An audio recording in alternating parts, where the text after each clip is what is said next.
Hi friends, today let's show you how to check the multi-tools qualities. Let's show you how to check the knife. Here is the lock. The lock can put the knife not swimming. Let's check. If we want to see how sharp the knife, so we should pay this is the A4 paper.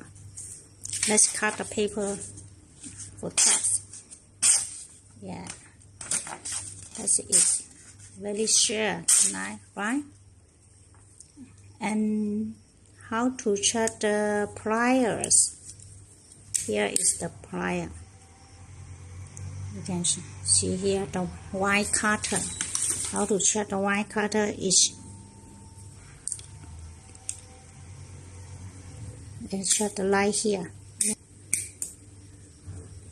This is the way we check the white cutters.